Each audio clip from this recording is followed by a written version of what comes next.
네, 여러분, 10월 1일입니다. 국군의 날.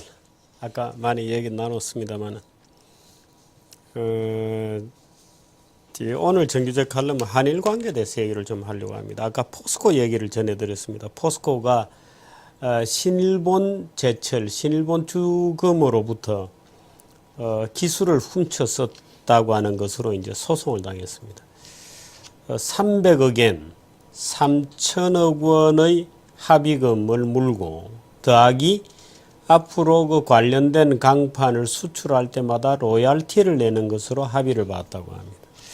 로얄티 금액이 얼마나 될지 또 이면의 계약이 어떤 것일지에 대해서는 아직 밝혀지지 않아서 실제 갚아야 하는 돈은 더 많다. 실제로 이 신일본 주금에 줘야 하는 돈은 훨씬 많을 것이라는 분석도 나와 있습니다. 오늘 몇 가지 일본 관련 뉴스가 있습니다. 일본 컨덴서, 사니오, 파나소닉 이런 컨덴서 업계에 대해서 한국공정거래위원회가 담합 조사를 하고 있다는 뉴스도 있습니다. 우리가 독자적으로 조사를 시작한 것은 아니고 미국 등지에서 이 담합 세계 60%를 일본 컨덴서 업체가 장악하고 있다 그러니까 그 독점 조사하는 것을 보고 한국공정거래위원회도 용기를 내서 아마 일본을 치고 있는 것 같습니다. 지난 봄에는 현대차의 베어링이라든지 점화기 이런 거 납품하는 일본 업체들이 또 담합을 해서 공정위가 조진 적이 있습니다. 지금 그 일본경제신문은 포스코가 화해금으로 300억 엔 플러스 알파 로얄티를 신일본 주금에 내기로 했다는 것을 일면 톱으로 쓰고 있다고 아까 보여드렸습니다만은 그 외에도 한일 간에 지금 현안들이 굉장히 많습니다. 아까 오늘 중에 전해드린 뉴스만 해도 일본이 이제 집단 안보법이 통과되기도 했고 그런 계기도 있습니다만 그거 아니더라도 사실 한반도 유사시에 일본인들을 어떻게 대피시키느냐 하는 문제는 일본으로서는 굉장히 중요한 질문입니다. 그런데 일본이 그 문제에 대해서 의논을 좀 하자라고 하니까 한국 정부가 거부하고 있다는 아사히 신문 보도만 해도 그렇습니다. 그건 한국 정부가 잘못하는 겁니다. 일본은 일본 국민들을 보호할 의무가 있고 또 일본 국민들을 보호할 의무에 한국 정부도 협조해야 합니다. 그런데 이런저런 핑계를 대면서 대화를 아예 갖지 않고 있는 것 같습니다. 저는 아사히 신문의 그 보도가 오보이기를 바랍니다만은 우리 군에서 또는 우리 정부가 한반도 유사시에 일본인들이 어떻게 대피할 수 있는가, 일본으로 돌아갈 수 있는가에 대한 방어책을 또는 탈출 경로를 일본이 제공해 줘야 될 의무가 있는 겁니다. 그건 대한민국의 의무이지. 이거는 우리 땅이니까 너희들은 아예 도망도 가지 마. 이렇게 얘기하는 것은 넌센스죠. 그건 문명국가라고 써 있어서는 안 되는 행동입니다. 일본은 말할 수 없는 반칙을 하고 있고 한국 정부도 말할 수 없는 반칙을 하고 있습니다. 일본의 반칙, 한국의 반칙 목록에는 이런 것도 있습니다. 후쿠시마 원전 사고 이후에 후쿠시마 원전 지역도 아니고 아무 문제가 없는 일본산 수산물에 대해서 수입을 지금까지 금지하고 있습니다. 저같이 일본산 수산물이건 무슨 해외 수산물을 많이 먹는 입장에서는 도저히 견딜 수 없는 처사를 대한민국 농림수산부가 지금까지 해오고 있습니다. 지금 해양부가 되었나요? 해수부가 되었나요? 방사능이 추적되는 것도 아니고 한국의 소위 운동가들, 시민운동가들을 가져가서 온 일본의 수산물 시장을 뒤지면서 기계를 들이대고 조사 결과 아무것도 없는데도 한국은 수입 금지였습니다. 결국에는 일본이 참지 못하고 WTO로 그 문제를 끌고 갔습니다. 지금 한국 정부는 입 닫고 말이 없습니다. 그런 말할 수 없는 반칙을 지금 한국 정부도 하고 있습니다. 물론 우리로서는 할 말이 많겠죠. 독도 문제, 위안부 문제를 해결하기 위한 노력만 해도 그렇습니다. 일본이 그동안 위안부에 대해서 고노다마를 내고 총리가 사과를 하고 한 거는 아예 한국 정부는 존재하지도 않았던 것처럼 아예 무시를 하면서 대화를 하고 있습니다. 그러니까 일본은 일본대로 짜증이 나고, 일본이 적어도 어느 정도까지 한 거는 인정을 해줘야 되는데 아예 원천적으로 무시를 하고 있습니다. 더군다나 물론 정부가 하는 일은 아닙니다만 한국의 시민단체 일부에서는 전 세계 일본인이 출연하는, 일본인이 있는 곳에 가서 소녀상을 만들어서 일본인들을 사실상 지금의 일본인들을 모욕하고 있습니다. 너희들은 강간범이다. 뭐 이런 식으로. 그 일본인은 일본인대로 감정이 격앙해 있죠. 위안부 기린비라고 하지만 위안부를 기리고 위로하는 게 아니고 그건 일본 대사관 앞에 만들어 놓은 거니까요. 그 목적은 명백한 겁니다. 일본인들에게 도덕적 부끄러움을 안겨주겠다는 것이거든요. 그것도 과거의 일본인도 아니고 지금의 일본인들에게 도덕적 부끄러움을 안겨주겠다. 한국도 비열하게 나가고 있고 일본 애들도 비열하게 나오고 있는 겁니다. 독도 문제가 말도 안 된다는 것을 일본 애들을 알면서 그냥 교과서에 또 넣는 거. 비열하게 나오고 있는 것이죠. 대통령과 총리가 지금 만나지 않고 있습니다. 시진핑을 지금 3번, 4번 만났나요? 한국 대통령이 웬일인지 일본 총리를 만나지 않고 있습니다.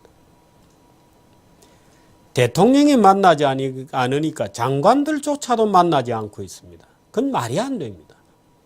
대통령이 안 만날수록 장관들이라도 부지런히 만나서 일상적인 관계는 계속 해나가야 되는 것이죠.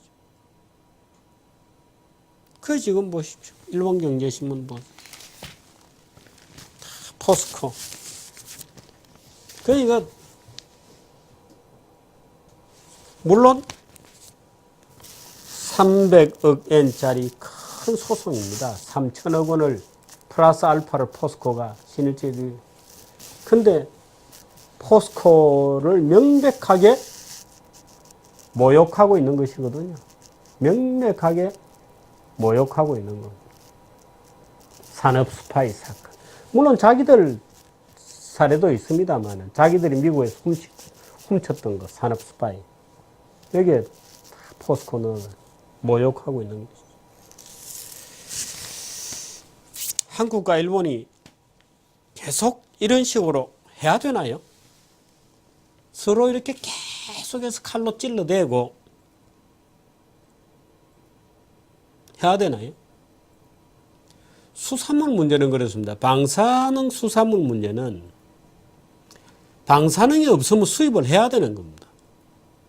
근데 그냥 막무가내로 수입을 막아놓는 반칙을 한국 정부가 하고 있는 겁니다. 그 일본은 그걸 WTO로 끌고 갔어요. 무슨 일본이 불구대천의 원수 같습니다. 이런 식으로 해서는 안 됩니다. 대통령은 여러 가지 전략적 목표가 있고 국가 의지가 있어서 일본 총리를 안 만나고 있다 하더라도 장관들이라도 부지런히 만나주고 논리적으로 정상적인 것은 해나가야 된다. 일본 수산물 수입할 건 해줘야 되죠. 왜 정규제의 권리까지 막으면서 일본 수산물을 수입을 안 하냐. 그 방사능이 어디에 있냐. 방사능이 한국에 참 말 많은 시민단체들이 가서 온 기계를 들고 일본 시장을 다 훑었습니다. 수산물 시장을. 그 일본인들은 어떻게 생각하겠어요? 일본인들 자기들이 매일 먹는 건데 한국의 시민단체라는 애들까지 와가지고 온 기계를 들고 일본의 수산시장을 다니면서 띠띠띠띠 하고 다니면 일본인들이 뭐라고 느끼겠어요? 한국인에 대해서. 그런데 그 결과 아무것도 안 나왔거든요. 그럼 수입을 해줘야죠. 그런데도 안 해주고 있고. 그 일본인들은 한국인은 어떻게 생각하겠어요? 나무 집 앞에 위안부 기린비라고 만들어서 도덕적으로 모여가죠. 옛날에는 가만히 있다가. 그럼 끌려갈 때 한국 사람들은 뭐 했냐.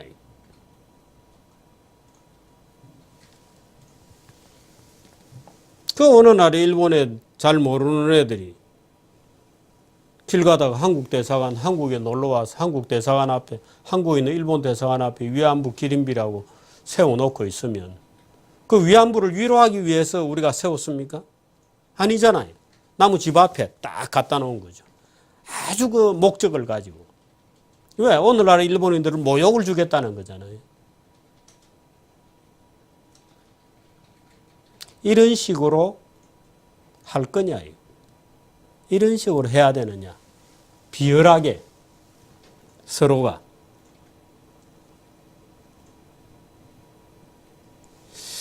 그 한국과 일본이 이렇게 싸우고 있는 거 보면 참 뭐라고 그럴까요? 딱합니다. 정말 딱해서 제가 오늘 그 얘기를 좀 드렸습니다. 한반도 유사시에 대한 공포감은 박근혜 정부가 오히려 굉장히 부추긴 면도 있습니다. 곧 뭐 북한이 무너질지 모른다 그러니까 여기 있는 일본인들로서는 아이고 한반도의 비상시국이 곧 터질지도 모르겠다. 그럼 당연히 일본인들이 한반도에서 어떻게 철수하느냐는 문제를 우리가 계획을 짜고 할 테니까 한국도 좀 도와달라. 근데 그거 당연히 도와줘야죠. 근데 못하겠다고 한국 정부가 꼬리를 빼고 있다. 라고 일본 아사히 신문이 났다. 사실이 아니기를 바랍니다만은 한국 정부는 그렇게 해서는 안 됩니다. 정정당당히 해야 됩니다. 사과할 것은 사과를 정정당당하게 받고 어떤 문제를 합리적으로 해결할 건 정정당당하게 해결하고 이래야지. 매사를 그저 이런 식으로 국가 운영을 해서는 안 됩니다. 이런 식으로 국가 운영을 해서는 안 됩니다. 불필요하게 예를 들어서 한국인을 모욕하거나 또는 불필요하게 일본인을 모욕하거나 보통의 사람들을 그럴 이유는 없는 것이다. 그럴 이유는 없는 것이다. 그럴 이유는 없는 것이다.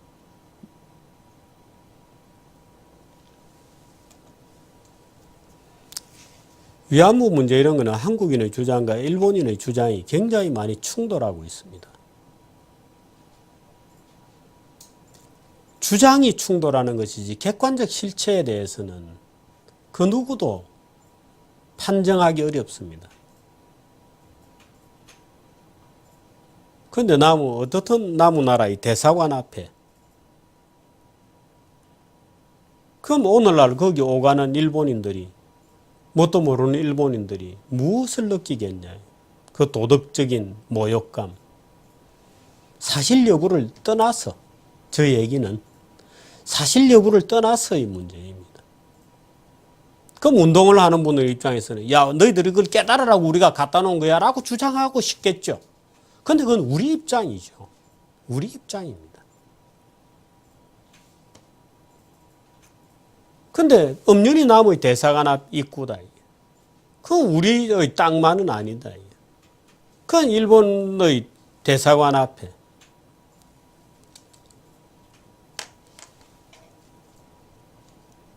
그 외국인들이 보면 뭐라고 느끼겠냐. 물론 그래요. 위안부라고 하는 성노예가 일본이 전시 과정에서 운영을 했어요. 일본이 참 나빴군요. 라고 말은 하겠지만 속으로 뭐라고 느끼겠냐. 야, 한국에 한번 걸리면 정말 죽겠다, 야. 정말 집요한 사람들이군.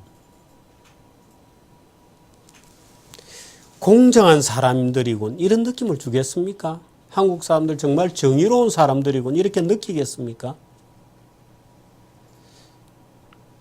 모르겠습니다. 참 모르겠습니다. 그런데 어떻든 이런 과정 속에서 한일 관계는 불필요하게 점점 나빠지고 있습니다. 점점 나빠지고 있습니다.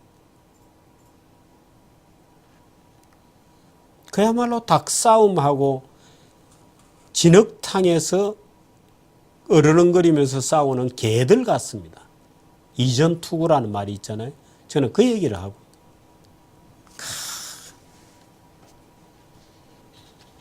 수산물에 방사능이 없으면 과학이 얘기하는 대로 수입을 해줘야 됩니다.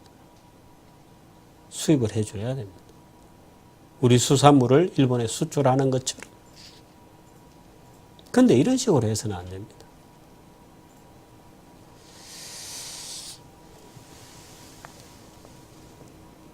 우리는 위안부 할머니들을 위로드려야 되고 오히려 그분들을 보호하지 못했던 데 대한 도덕적 책무가 우리들에게 있습니다.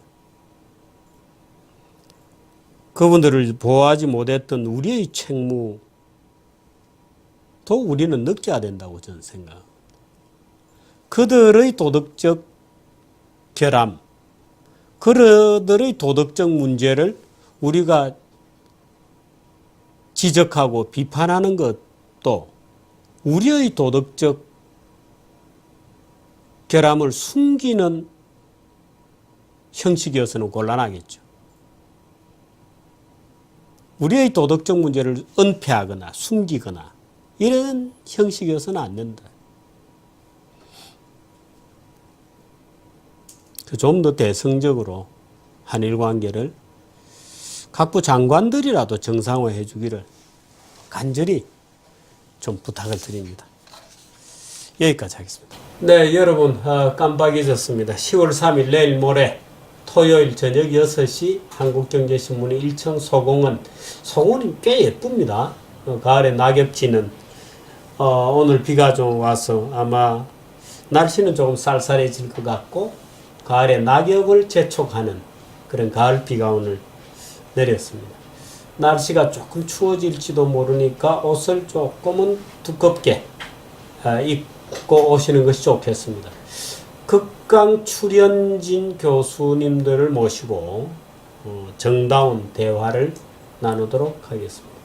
아주 예쁜 기타 반주도 있다 그러니까 여러분 다 같이 와서 이 깊어가는 가을 저녁을 엔조이 해주시기 바랍니다. 고맙습니다.